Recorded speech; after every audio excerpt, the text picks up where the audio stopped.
everyone. Welcome to the 107 HBCU Week. This segment, we have a wonderful guest with us today, Mr. Wisdom Martin, and he is a part of the Fox 5 News team as a morning anchor, and he's had much experience as a sports reporter, among other journalistic endeavors and experiences. So, Mr. Wisdom, Mr. Martin, excuse me, my first question for you is there's so many HBCUs that we have all across the country, so many illustrious institutions. So why did you decide to attend Jackson State University? Okay, let me see if I can give you the short version. So my mother went to Jackson State. My father went to Jackson State. My grandmother went to Jackson State when it was like one building. My uncles went to Jackson State. My daddy's brother went to Jackson State. My mom's two sisters went to Jackson State. My brother went to Jackson State. So I think we're a Jackson State family. And for me, since I'm from Mississippi, I grew up about an hour away from Jackson State University, and my parents went there, and both of them were teachers. They retired, but for me, the way they talked about their experience at Jackson State and how great of an experience it was in the classroom and outside of the classroom and people that they had become because of Jackson State, then at a young age, going to football games and everything, I decided that was the place for me, that I was going to Jackson State because it seemed like the perfect fit, and I wanted to follow in their footsteps and all of their footsteps as well. That's honestly really beautiful to hear. A long legacy of HBCUs. Yes. But here's the thing, though. All of that, we paid all that money, and I didn't get any discount.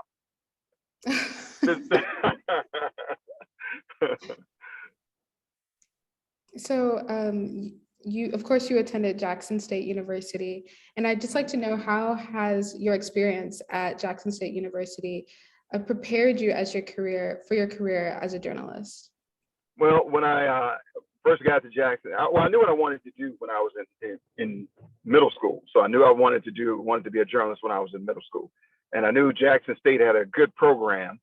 So going into the school, how it prepared me was the students that I was around and the environment that I was surrounded by, the professors, the instructors. They took care of you kind of like a family. So when I got there, one of the first things I did was got a part-time job at the radio station. Mr. McAdoo was the program director at the time, and he gave me a job at the radio station working a late night shift. It was a jazz station at the time, and I would read some news during the daytime every now and then. But that was like the training ground. And then I got my first job in television as a sophomore at Jackson State because one of my classmates named Deanna Sheffield, super smart, one of the smartest people in the entire school. She had some kind of fellowship where she was already working part-time as a reporter at the ABC station in Jackson, Mississippi, WAPT. So she was working as a reporter 2 days out of the week. And she's still in school. So she told me, she was in classroom one day, and I'll never forget this. We were in the auditorium right before class, and she was telling the guy sitting to her right about an opportunity at Channel 16. It was an entry-level opportunity to run the prompter. She didn't know if it paid any money, but she's already talked to the news director, and he was going to hire somebody based on her recommendation. And it would be a good way to get your foot in the door. That's what she told me. And I heard this because I walked in afterwards, and I sat down to her left. So the guy told her, his response was, well, is it paying? And she said, I don't know if it's paying, but it's a great way to get your foot in the door. And he was like, well, if it's not paying, then I'm not interested. So I was like, hello, excuse me. Hey, Deanna, what'd you say? She gives me the whole spiel. And I was like, okay, what time do I need to be there? She's like, I don't know if it pays. I was like, I don't care, because I need an opportunity to get my foot in the door. So she tells me and gives me all the particulars, and it was a wrap. All I had to do was show up at that point. I showed up, and the news director pretty much hired me on the spot. Again, this was an entry-level job running the teleprompter. That's what they read from. Back then it was paper. used to tape the paper together and they would read it through a machine. So it was an entry-level job. He knew that I liked sports. So he said, since you like sports, you feel free to talk to the sports people and get as much information from them as possible. And that's what I did. I talked to them about how sports works on the local news level and the camera and the editing. And I was just curious. So I wanted to know how to do everything. And that's what I did. I went in there. So I went in there. I'm still in school. After school, some days, I would go in there and just sit around and just try to absorb as much information as possible. Meanwhile, I'm taking all these classes with these great instructors back on campus now. Mr. Cunningham had worked at a newspaper as a columnist. He was one of my instructors. Kimberly Noel, who worked at an NBC station in Jackson, was one of my instructors. She was great. So I had and then, the department head, Dr. Anthony, who is back at Jackson State now. All of these people teaching me all these different things, these real life experiences about what it was like working in the business.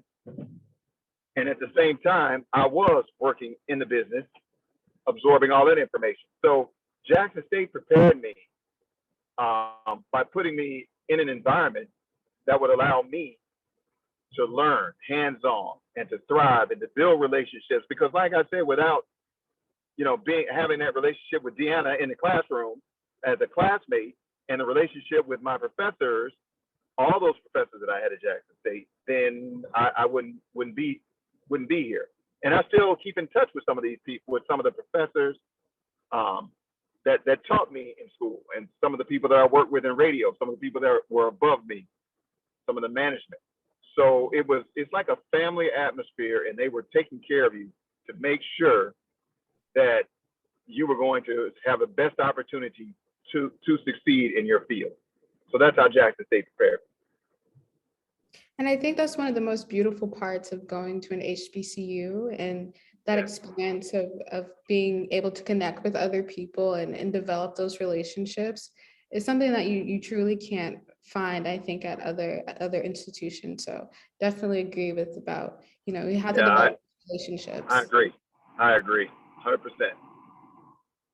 And you, of course, mentioned that you got your start doing at ABC as a entry-level position, but you're also interested in sports journalism, and you've had an extensive career in that field. So I'm just wondering if you could explain more about that, and also go into a little bit about your new book called Pass Interference: History of the Black Quarterback in the NFL. Okay. So while I was working at Channel 16, one of the things that they wanted me to do, they started expanding. So they gave me a camera and said, go out and shoot some football games with the video camera. And so I started doing that, and I would do that on Friday night. And then I would try to, eventually I got to the point where I was turning stories. And then the following year, they gave me an assignment since they were doing this college football show. So they put me on, they said, okay, we're gonna start covering college football bigger in Mississippi. So, we've got a guy covering the SEC. We're covering Mississippi State and University of Mississippi. And then we got, back then, Jackson State was, really good in football, like they're starting to be again. So they had a guy covering Jackson State. And then Southern Mississippi was a good football team back then. So they had somebody covering that. So they needed somebody to cover this up-and-coming football team in Mississippi. Well, up-and-coming football player, Steve McNair, at Alcorn State. So they gave me the camera and said, this is going to be your assignment. You're going to cover Alcorn State. Well, Steve McNair was the quarterback, had just become the quarterback at the time, and was building his reputation and his legacy. This is before he got to the Tennessee Titans. And he had become by the time his first year was over at Alcorn State, he had become a legend. So here I am covering this guy that at first nobody knew about. And now this is my beat. So I'm covering him every week, all the home games, and doing interviews with him and talking to the coaches. And that was a huge deal. So that's how I got my start. Then when I went out west, I covered news and sports. I covered the Fresno State basketball, Jerry Tarkanian, but this is old stuff. But Jerry Tarkanian was the coach back then. And then I left there and went to Raleigh, North Carolina, where Dean Smith, this was Dean Smith last year as the head coach of the Tar Heels basketball program before he retired. They went to the Final Four that year. That was the year that Vince Carter and Antoine Jameson were stars on that team. So I covered that team for a little bit. Then the football team in North Carolina was good at the time. Mac Brown was the head coach. They didn't win a national championship, but they were good. So I covered that, and I covered a couple of colleges there. And then I left that, and I went to, eventually ended up, I was at CNN, I did all news, they didn't do sports. So eventually got to Nashville, Tennessee, and had a chance to cover Steve McNair a little bit again because I was doing news at this point. But I got a chance to cover Steve McNair again because it was such a big deal that the Titans were going to the Super Bowl that year. So I got a chance to talk to him some more about being in Nashville and the Super Bowl run and that whole thing. And then I get here to Washington, D.C., and the Washington football team is the big deal here. And we cover Wizards out. Actually, when I first got here, Michael Jordan's last year playing with Washington. That was my first year here. Wow. So I got a chance to cover him before he left, and that was amazing to get a chance to interview him because he's larger than life. Yes, so he was here. Yeah, he's amazing.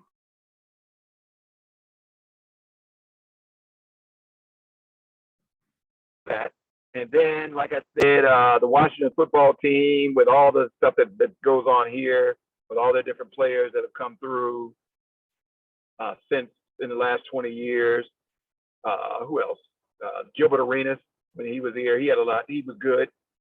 They had a lot of drama, but he was good. Georgetown had a Final Four run one year. Covered that. Covered George Mason University. You probably never heard of George Mason University. I have. But about 10 years ago, they made this incredible run to the Final Four where they beat off all of these top-ranked teams and got to the Final Four. And they called it Mason Madness around here. So, and everybody said, there's no way they're going to beat this team. And then they would beat UConn. And then there was no way they're going to beat Michigan State. Then they beat Michigan State. And then there's no way they were going to beat, I don't know who they played after that. But they beat them all. And then they got to the Final Four. So that was incredible. So those are some of the sports experiences that I've had throughout my career, just covering all these different sports. Now, the book. It took me, I'm a little slow on the book because it took me about 30 years to write this book. And I'm not kidding because I started writing with a piece of paper and just taking a couple of notes here and there. I interviewed a lot of quarterbacks along the way with a tape recorder over the phone.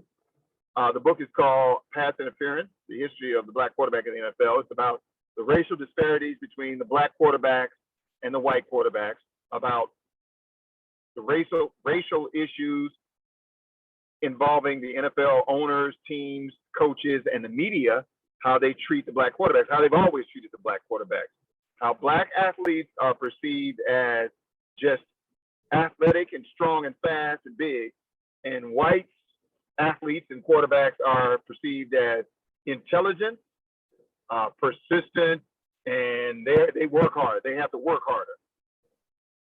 And how blacks were not given the opportunity to play quarterback because that was the position of leadership, and it was the face of the franchise. And the owners did not want black people playing those positions. They did not want black men playing in positions, about segregation in the league. It's a lot to unpack about Doug Williams winning the Super Bowl, and then another black quarterback didn't win. That was 1988.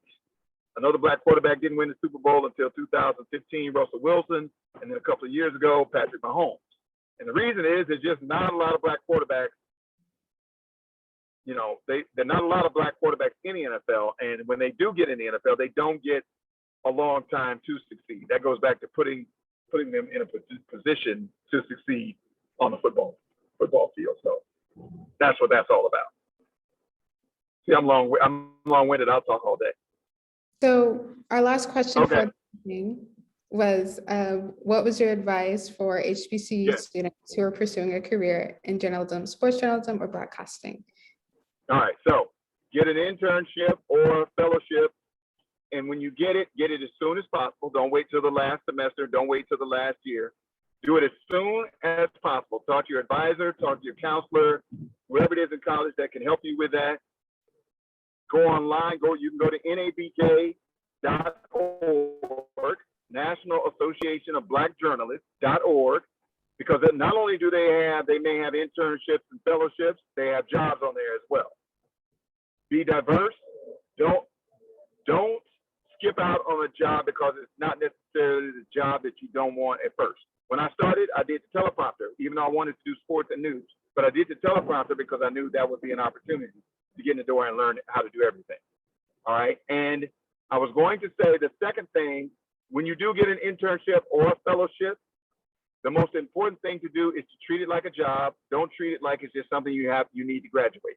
Treat it like a job as in show up early, stay late, don't play on the phone.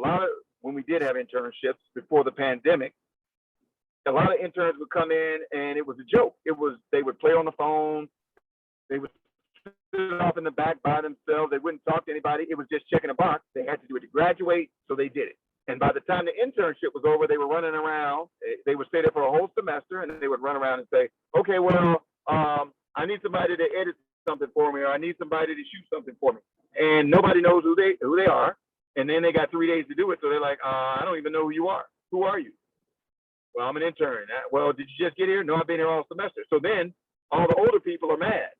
They're like, what you been doing all semester?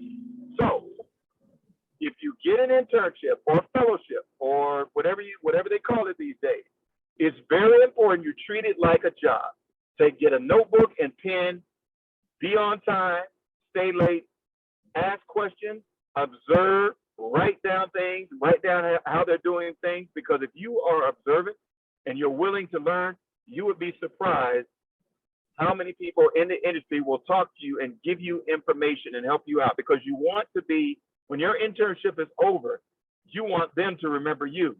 They'll say, oh, when you send them an email or you call, or maybe you put their name on the resume or whatever, or as a reference, you want to be able to say, you want that person to say, oh, that's Trinity. I remember her. She interned. She was real smart. She asked a lot of questions. She went and shot a bunch of videos, or whatever the case may be. That's the kind of reputation you want as an intern. Right. Okay. Thank you so much, Mr. Martin, for being with us tonight. It has been a great pleasure speaking with you. So many insightful things to say. And thank you for your advice. And it's been a pleasure. All right. My pleasure. Very much for having me. I appreciate it.